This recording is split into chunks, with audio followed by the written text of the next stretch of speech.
Sikonathi Manchancha, spokesperson for Eskom. So we're in the middle of winter and firmly in the grips of an energy crisis. Thanks to Eskom's new schedule of rolling blackouts, many South Africans have been waking up and going to bed with no electricity. eNCA reporters have been weighing the impact the crisis is having on people, communities and businesses across South Africa. I'm joined now by two reporters. Lindokuhle Xulu is in Johannesburg, Nobesuthu Hejana is in Cape Town.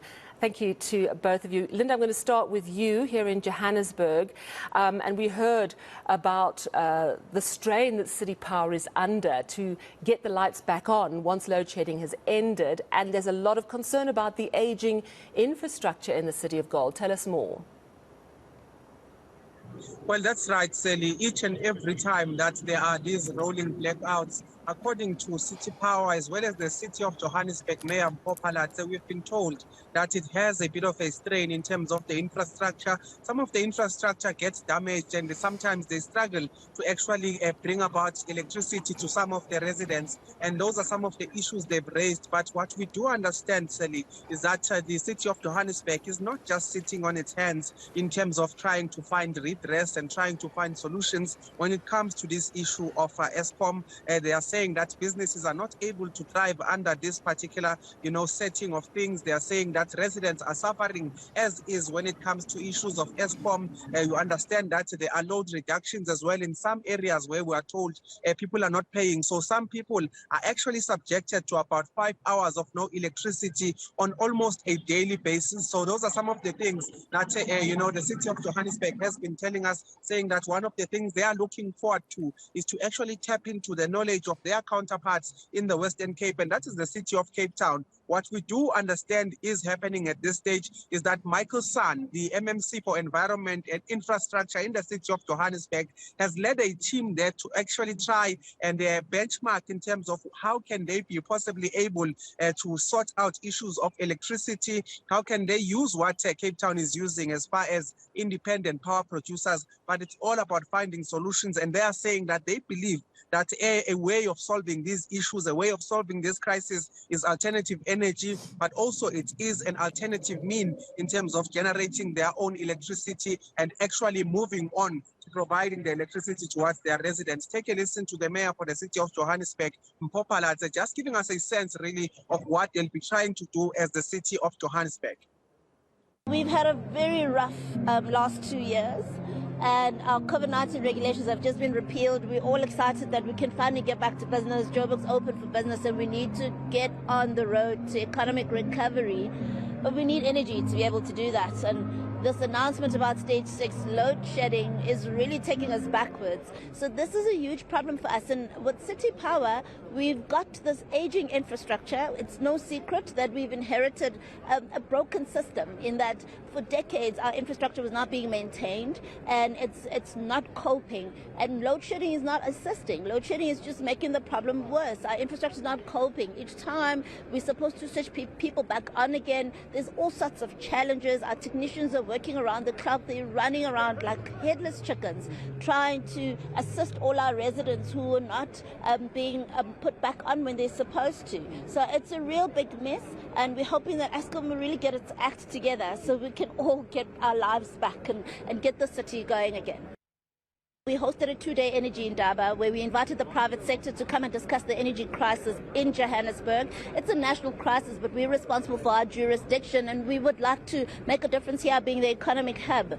And one of the resolutions of that conference is that we would have an excursion to the city of Cape Town, which is already ahead of the city of Johannesburg in terms of procuring services from independent power producers. MMC Michael San is there as we speak with a delegation from City Power. He's also taken some people from Pick It Up to look at their waste solutions as well. But the idea is to learn from the city of Cape Town to fast track us, as we also want to start introducing IPPs into our energy mix. And as you know, one of the resolutions again was that we're going to send out a request for proposals and start bringing in independent power producers, small scale energy generators, so they can help us meet our energy needs. In order for us to offset load shedding, we need to generate an additional 500 megawatts of energy, and it's through these partnerships with the private sector that we'll be able to do that.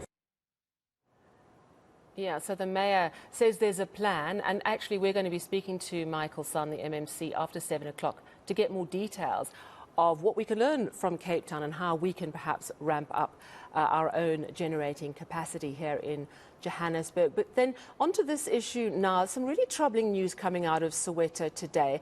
Eskom saying that their technicians have been chased away by members of the community. Tell us the story.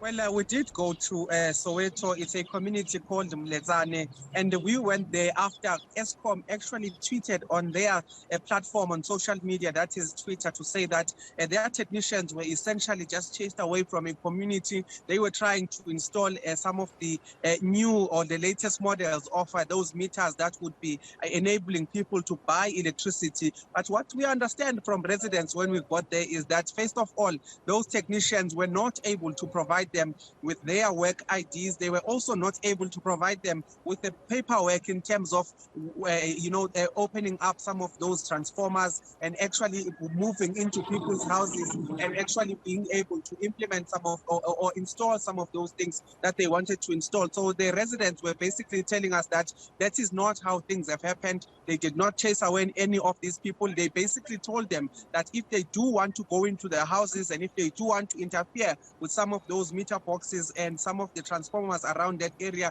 then they need to produce the paperwork to say that this is what they've been sent to do and provide IDs to say that they are coming from Eskom. They said that they failed to do this, and that is why they did not allow them to do so. So another thing that we were able to do was to further go into some of those communities, and some of those communities have told us that it's quite painful that Eskom is moving to install some of its latest technology as far as the meters are concerned, when there are other communities around that very same area, about 2 streets away, that are actually not without electricity for a couple of months. So those are some of the issues they said needed to be addressed in terms of Eskom's approach, but also in terms of helping other people as opposed to actually bringing in their own equipment. So those are some of the things that we've been told by the residents. We did manage to speak to one of the community leaders around that area who told us and narrated exactly what had happened. Perhaps if we can take a listen to that bite, if we do have it available, just to get a sense really of what happened.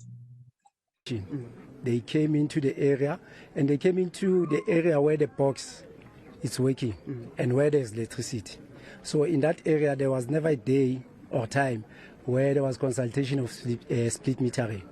The split metering issue is in this side because their box was damaged, sabotaged, and then they were forced to sign the petition for the split metering. But where they were this morning, it's not in that case.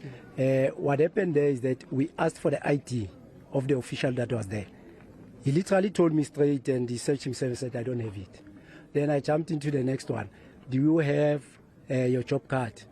It was like he didn't understand. Then I said, no, give me the scope of your work. What have you come to do here? And from which unit are you from? Isn't it there are units in Eskom? So we need to know from which unit. Is it operations, distributions, or so not? So again, literally, I don't have. And then people will want you to identify yourself before you touch their box. That's what the opportunity that we gave them. It was like that. And then he failed on that opportunity. And then in that regard, the issue of chasing away is the issue of Eskom running away from its responsibilities, like you have seen now. The people in this area have given them access to their homes, and then they fitted whatever that they call the split metering thing. But the sad thing is that these people are still in the dark, and they were never given a time frame on to say, on this date, the process will be finished. Up to this date, no one is communicating with them. Well, I have to say, Lindo, I think that resident was well within their right to say, look, you need to identify yourself. I mean, we know how rife crime is, but also, of course, making the point that the area that he was in, which was not the area where the technicians is, where there's much help needed. So important issues coming from the community. And thank you very much, Lindo, for that update here in Johannesburg. Nobesuthu, you're in Cape Town. Let's bring you in. Of course, we know that most of Cape Town, because of the Steenbras Dam, able to power a lot more on its own. Stage 4 only of load shedding. Of course, it's still pretty bad. Not as bad as us here in Johannesburg and other parts of the country.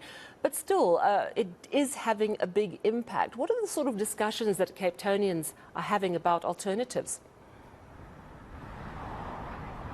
So Cape Townians are now saying that while they're not only requesting the city of Cape Town to actually take over also in those parts or those areas that are currently supplied by Eskom, but they're asking authorities to sort of like explore the idea of using gas, which is something that we've seen in a number of new developments around Cape Town, where people, even if it's load shedded, they'd still be able to use gas stoves and also gas geysers to ensure that at least they're able to cook or they're able to have warm water if they want to bath. But some residents in Langa are saying that the impact is still the same whether they are supplied by the city or not, because most of the times when they are not at home, they obviously there's load shedding, but they don't experience such because they're probably at work. But when they go back home, when they have to cook, they are unable to, because most of the time it's load shedded. It doesn't matter to them that it's not the same as those who are supplied by Eskom, but they're saying that authorities must also explore other avenues such as gas. So this is what one resident in Langa had to say about some of their suggestions. We need to work with gas because this thing of load shedding is affecting lot of residents here in Langa, especially the late time, because during the day it's not everything that people are using electricity, but evening time when people needs to cook and people needs to utilize the TV fridges and everything, so it affects us a lot. Yeah, and of course we know that 90% of the city of Cape Town pays their electricity through the municipality, so they get the stage 4 when everyone else is on stage 6. But there's still 10% of the community that has to pay direct to Eskom and gets hit with stage 6. But stage 4 or stage 6, the impact is still really bad, isn't it? Certainly. In fact, yesterday when we were in Manenberg, we heard from residents who were complaining about safety issues, same as other areas such as Bonteheuwel and Bishop Lavis. The residents there are also complaining about the lack of, when there's no power, there's so much criminality that's taking place, and a lot of people or the criminals will then steal cables, which will then prolong the time at which the power is meant to be back, not only because of load shedding, but the cables are missing, and at that time it will also take pretty much long time for Eskom to install those cables. So those are some of the concerns that people are raising and saying that when they leave at home for work and they come back late, there's no power, and there are elderly people who are at home who are unable to care for themselves, so they are forced to be in those situations. So they are also complaining, saying that although there are areas that are supplied by the city of Cape Town, but it should extend to all areas across Cape Town to ensure that many of the city residents, they also have some sort of relief when it comes to load shedding. It's actually a big problem because where it comes, like, there's a lot of people that don't work, and like the load shedding is the breaks of lines and stuff, and all the people don't have the means or to buy food, or they need to go borrow money by people and then they need to pay it back. And when you put your electricity on again, then it's not the same, because then it goes quicker and you don't get the amount anymore. And then you get the people that was stealing the cablings, breaking and stuff like that. And gosh, I shudder to think what residents of Johannesburg and Cape Town are going to say to you when you ask them about the reality that the price of power is going up on Friday, the 1st of July. And those who pay through the municipality, it's going to be about just under 7.5%. And in the middle of some extreme load shedding, that is going to really annoy people even more. But important that we get the views of how everyone is feeling and a reminder of just the massive impact that these scheduled power cuts have. Thank you so much. From Cape Town, that was Nobesuthu Hejana, and here in Johannesburg, Lindokuhle Xulu.